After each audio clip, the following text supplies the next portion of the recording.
So the log press, the results were pretty interesting. Just amazing how Pavlo's just taking everyone by storm. I mean, he's kind of got the Mitchell Hooper effect at the World's Strongest Man 2022. It's similar to that. No one really saw it coming. So Mitchell Hooper won the event with 8 reps, Pavlo 7 reps, and Alexi 7 reps. Rhino Heinler did well to get 5 reps, especially after deadlifting 476 kilograms.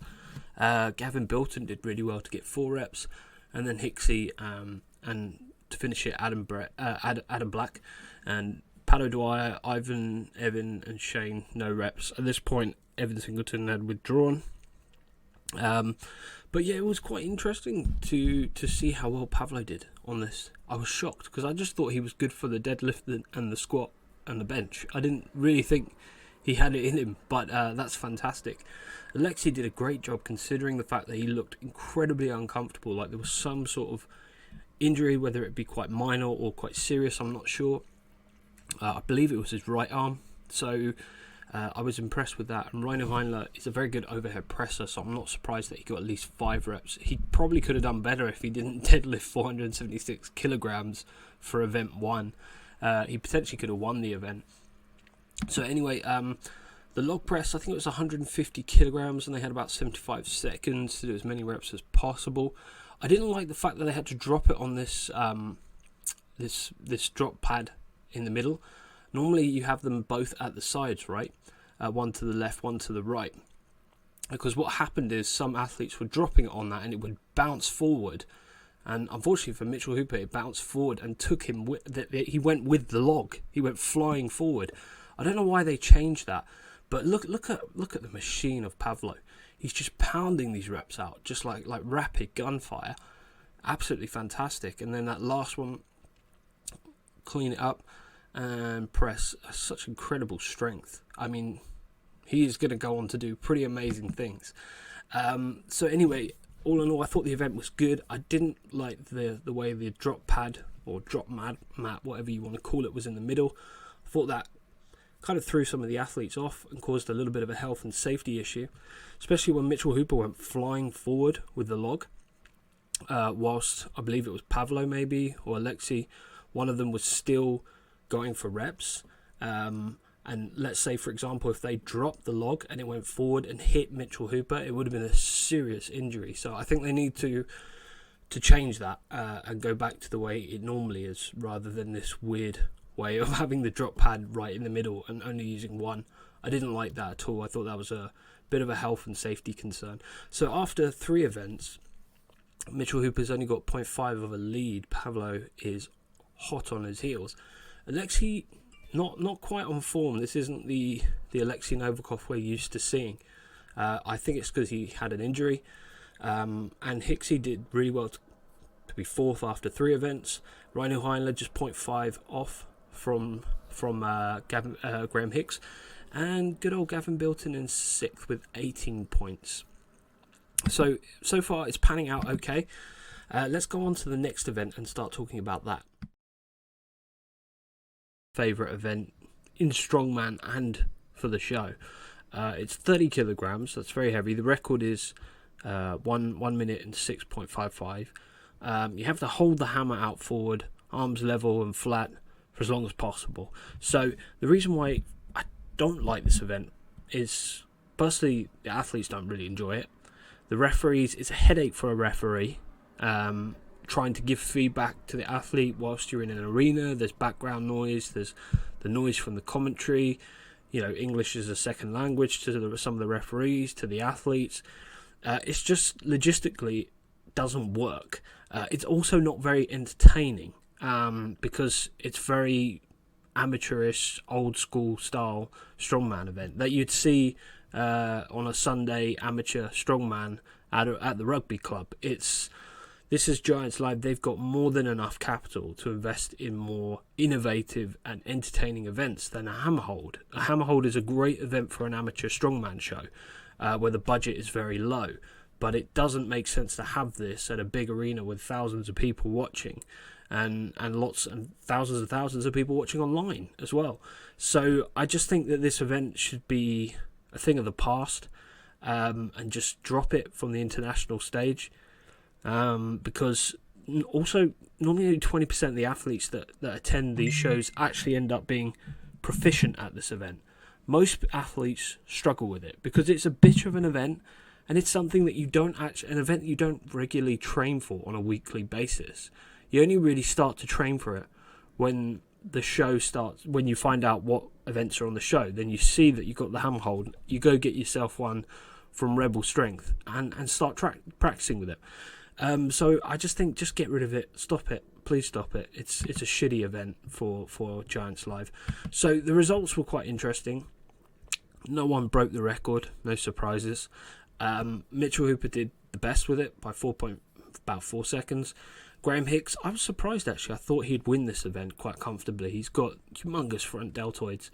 It's really strong shoulders. I'd say that Graham has probably the strongest shoulders on this lineup, along with Rainu and Alexi. But Alexi had a bit of an injury, so there was no way he was going to win this event. Pavlo did very well, not far off from Graham.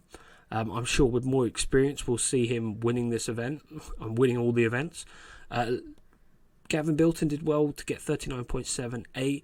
Shane Flowers, brilliant. 7th, managed to get a good time, respectable time. Andy did well. So I think, all in all, not bad, considering it's an event that very few people actually train for. But I was surprised to see Graham Hicks not winning this event. I thought he would win it. But as you can see, look at it. It must be a night. Look, you could see, I believe that's Magnus for Magnusson trying to give feedback to the athlete whilst all the pressure is on. I don't know why Gavin will wear glasses. That makes it even harder for him to kind of see his arm position, a bending of the elbows, what Magnus is pointing at. But anyway, it is what it is. He's just trying to zone out, I guess. So after 4 events, Mitchell Hooper's got a pretty comfortable lead.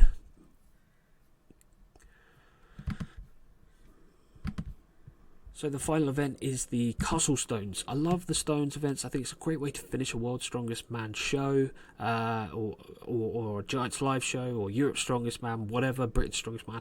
It's fantastic because the thing with the Stones is you can't make a mistake. A small little error is the difference between finishing first and last. You just need one small mistake. You lose the momentum, you lose the flow, you lose the tacky, and you're done. You're done. You're finished. You right at the bottom. So it's just such a great way to finish a show. So I'm super happy that the guys at Giants Live and the promoters at World's Strongest Man recognise this and continue to promote the Stones as a good decider event for all shows. So anyway, I was super happy with Pavlo, 17.65, 5 stones. Considering he's a bit of a rookie strongman, to win it and do it in such a good time is brilliant. Big Gav did amazing to finish 2nd. He's been training really hard on the stones. As I always tell everyone in strongman, you can't be bad at the stones. You can't, because they're 9 times out of 10 they're at the show. Pretty much 99% of the time the stones are there. At Giants Live, Europe's Strongest Man, World's Strongest Man, Strongman Champions League, all of them do stone events. So it's not like maybe with a log lift, like, I'm not good at the log lift, so that's a bit of a shame, because, sometimes there is no log lift. Sometimes it's there, sometimes it's not. Sometimes other athletes are really bad at it, so you might get a top 3, even though you're not the best at it. But the stones you have to be good at. And Big Gav, he should be good at stones. He's tall, he's got big arms, big legs, he's high, he's very tall, so those first few stones he could get onto the top high platforms with no problem. So he should be good at them, and he's proven that he is. So Alexi did good considering he was carrying an injury. What a great time from Shane as well. Last minute call up, 4th, brilliant. Mitchell did well compared to what he's, previous stone attempts. I think he did say when he was interviewed that this was better than his previous time, so that's a step in the right direction. That's good. Graham Hicks did well, 6th position, the shortest guy there. I think he's 5'11", so that was a pretty good time, especially considering he pulled 1,000 pounds. Rainu Heinler, 7th, pretty good time as well, considering he pulled 476 kilograms on the deadlift, and did also did quite a few reps, I think 5 reps on the log. And Andy Black did well. I thought he'd do better, to be honest. He's very tall, he's got long levers, long arms, he's Scottish. Scottish people are always, Scottish strongmen are pretty much always very good at stones. It's just in their blood. I'm Scottish as well, I have Scottish ancestry, so it's just one of those things. When you see the stones, you want to pick them up. But hey-ho, he's such a great character. He makes up for that pretty bad performance on the stones with his great personality. So this was Big Gavin. He just one clean motion all the way up on the first one. Made it look way too easy. Second one motion all the way up. Third one motion all the way up. Look how quick he's moving, considering he's 190 kilograms. And that last one just lapped it straight up. So explosive. That was a brilliant performance. Really good stone run there. And he knows it. He knows he's done well. So Rhino also did really well. But Gavin Bilton, for me, was the standout on the stones. So this was the final performance. Pavlo won it. Mitchell second. Alexi third. Graham Hicks fourth. So the standout performer for me of the day, the man of the match, has to be Shane Flowers, considering the very late call-up that he got. The fact that he's recently lost weight to get fitter, to get healthier, and also he was carrying an injury, so it just made sense to shed some weight. I thought he did really, really well. I think Pavlo, obviously, did fantastically. He's won it. He's beaten Mitchell Hooper, Alexian Overkov, these fantastic athletes. That's brilliant. So he's also a bit of a rookie when it comes to strongman. So to do so well at this event, brilliant. Fantastic performance. Alexian Overkov, I thought he did really well to finish on the podium, given he had a pretty bad injury, which might potentially affect the rest of the year, whether he'll be able to do the Shore Classic, Giant Scotland. I don't know. We'll have to wait and see. Graham did fantastically to finish fourth. He's going to go away and have a nice long holiday and relax for a bit. So getting that fourth position clearly was a tick on the box for him. And Gavin Bilton, top 5. Another brilliant performance. He's definitely progressing and evolving as a strongman, and every time he comes, he does better, and he's learning as he's going along. Fantastic. And obviously, Rhino Heiler, over 40, Masters athlete, pulls 476, wins the deadlift championship this year. Congrats. What a great performance. So, as I said, I give it 4 out of 10 this show. I think there were some problems with it. I'm just going to share my personal opinion in case this video actually finds its way onto anyone in Giants Live. I think let's take the hammer hold out. I think it's just a bad event. I've shared my opinion already why I think that's the case. I think you need to do better at screening athletes. There's clearly some athletes who are merely just signing up to get more followers and subscribers on social media. You've got to screen these people, vet them. You've got to go visit them, see them in the gym, check them out, make sure that they're legit. Because you can't keep selling tickets saying this person's going to come and then they never show up. It's very unprofessional. So you need to vet and screen your athletes better. Especially also athletes who might be very prone to injury. I mean, Evan Singleton, he spends more time in the medical tent than he does on the platform, on the stage. You need to really talk to this guy and ask, where is it going wrong? Why do you keep finding yourself in hospital or in the medical tent? Missing events, missing shows. You have to try and get this right, because obviously we've got to put on a show to thousands of people, and we need consistency from our athletes. So that's something else they need to think about, and potentially maybe go back to the drawing board and start analysing, are we doing the right thing in terms of the events? Are they in the right order? Because as I said, the deadlift championship should not be an event and on the same day as the Giants Live Open. It should be a whole separate event. I've talked about that. I'm not going to go into detail about that.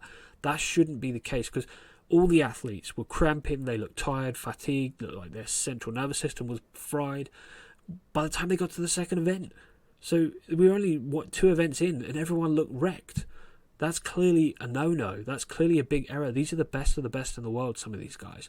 The fact, if that's what happens to these guys, then clearly there's something wrong there. You need to take that out and make it a whole separate show and put that on the calendar, up in Leeds again, and just do it like that. Okay, but don't make it part of the Giants Live Open. It's a stupid idea. So the other thing is just maybe analyse whether the events are just too demanding for the athletes. You're asking too much of them, because there's no point entering 11 athletes, going to all this effort, putting a show on, and 3 or 4 of them drop out due to injuries or have to miss an event due to an injury. You know, you've got to make sure that at the same time it's not like a fail fest or like an injury fest. You want to make sure that at least 80% of the athletes make it to the end. So that's something that needs to be taken into consideration. Otherwise, what's it all for? What's the point of putting all this energy, money and time into something that's just a fail fest? You know, 50% of the lineup end up not making it to the end due to injuries, or make it to the end but put in just 60% of effort, and people don't do enough reps or even any reps at all. You know, this is not entertaining. That's really going backwards, actually, if anything, in the sport. So that's my thoughts. But in terms of the positives, what a great performance in terms of the live stream. The production value was great. There was just one or two tiny little errors, but generally the live stream was on form. It was brilliant. I spoke to someone who did the VIP backstage thing, and they said it was great. It was really fun meeting the athletes, and they got value for money with the VIP pass, so that's something that's also really good.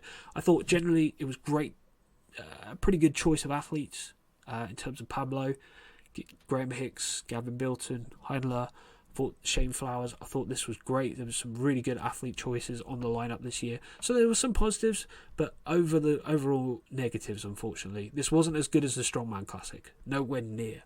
I would say it was only 30% of what the Strongman Classic was. And that was a great show. That was so good. So anyway, thanks for watching this video. Comment below what you thought of this year's Giants Live Open at Cardiff. Have a great day.